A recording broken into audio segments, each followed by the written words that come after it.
Bonjour, mon nom c'est Anita Savoie et je suis agente immobilière dans la région du Grand Moncton au Nouveau-Brunswick. Bon, ben là, vous venez d'aller faire la visite avec votre agent immobilier, vous avez choisi une maison et vous êtes prêt à écrire un offre. Donc, cette vidéo ici, on va passer au travers les étapes de l'offre, mais les étapes principales.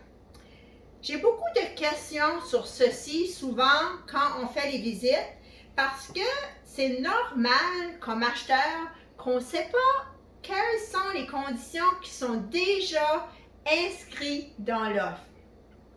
Donc, on a aussi parlé des coûts pour être capable d'acheter une maison. Bien, c'est à partir d'aujourd'hui qu'on commence à sortir de l'argent dans votre compte de banque aussi. OK? Donc, la première chose que vous aurez à déterminer quand vous allez faire un offre, ça va être la date de clôture. C'est quand vous voulez entrer dans la maison puis avoir la clé. On a besoin de cette date-là. Après, vous allez aussi avoir besoin du prix de vente que vous voulez offrir pour la maison. Et ça, votre agent immobilier va vous aider avec ça si vous êtes trop bas ou si vous êtes trop élevé. Par après, on va vous demander un dépôt pour sécuriser l'achat de la maison. Le dépôt peut varier. Moi, je dis environ 1 000 $ pour chaque 100 000. Mais des fois, pour avoir un offre plus solide, je suggère de placer un plus gros montant de dépôt. OK? Mais on va discuter de ça ensemble comme étant le client et l'agent immobilier. Par après, il va y avoir aussi une condition, OK, que la maison que vous achetez soit assurable. Donc, votre compagnie d'assurance va devoir fournir à l'agent immobilier une lettre qui l'avise que la maison que vous achetez est assurable.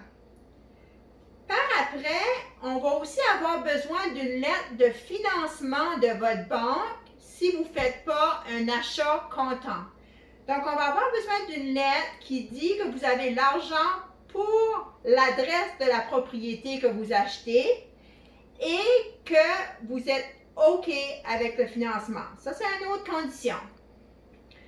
Par après, on va vous faire une inspection sur la maison. Vous pouvez refuser de faire une inspection. Vous n'êtes pas obligé de faire l'inspection. Votre banque ne vous demande pas de faire une inspection.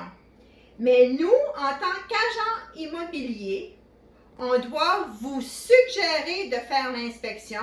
Et si vous allez contre cette suggestion ici, on va vous faire signer un document pour nous libérer de toute responsabilité parce que vous avez choisi de ne pas faire une inspection.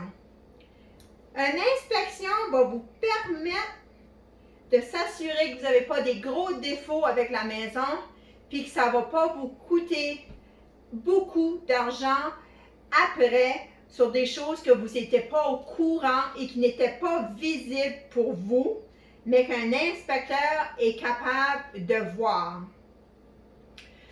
Si vous sortez de la ville, OK, il se pourrait qu'on vous demande aussi un test d'eau, OK? Puis, la banque va avoir besoin d'un résultat d'un test d'eau qui est positif, sinon elle ne pourra pas vous passer de l'argent. Il y a certaines régions où les tests d'eau sont très difficiles de l'avoir positif parce que dépendamment de l'eau qui est sous la terre.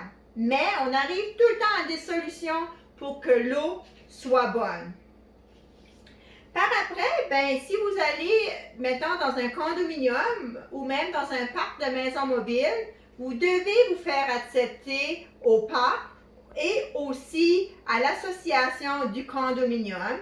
Puis là, il va y avoir d'autres règlements, d'autres conditions autour de ça. Ceci, c'est en gros, j'ai oublié une. Donc, l'autre chose qu'il y aurait à faire aussi, c'est la déclaration du bien résidentiel. Ceci, c'est quelques pages que le vendeur, OK, va remplir pour vous. C'est comme une pré-inspection, si tu veux. Puis, ils vont vous donner l'information que eux, sachent sur leur maison. OK? Donc, si on fait de l'amélioration dans l'électricité, si on fait des réparations, si on a déjà eu un problème d'eau, toutes sortes de questions comme ça pour aller éclaircir un petit peu les défauts de la maison que vous allez acheter ou même les rénovations qui ont été faites sur la maison que vous allez acheter. Le contrat a environ 6 pages, le contrat d'achat, dépendamment de où vous êtes. Puis, c'est assez précis comment c'est fait. Donc, c'est important de comprendre ce contrat-là, de poser des questions à votre agent immobilier et même de le lire au complet par vous-même si vous le voulez pour vous assurer que vous comprenez ce contrat-là. Dans le contrat, il y a aussi un endroit où ça dit que vous avez le droit de consulter un avocat si vous avez besoin de plus d'informations sur ce que vous êtes en train de signer. Donc, ceci, c'est vraiment le contrat. En gros, j'espère que ça vous a aidé à comprendre le processus et qu'est-ce qui va être votre travail. Parce qu'on va vous donner des devoirs comme agent immobilier. On essaye aussi de faire ces conditions ici habituellement dans 10 jours ouvrables. OK? Il y a des fois où les banques sont beaucoup occupées et où on pourrait placer 12 à 14 jours parce qu'on sait qu'ils ne nous répondront pas vite, mais habituellement, dans de 10 jours ouvrables, vous devriez avoir les réponses à toutes ces conditions ici et on devrait savoir si la maison elle est vendue ou pas. Mon nom, c'est Anita Savoie. Je suis agente immobilière pour RE/MAX Quality Real Estate Inc. à Moncton, au Nouveau-Brunswick. Merci et bonne journée.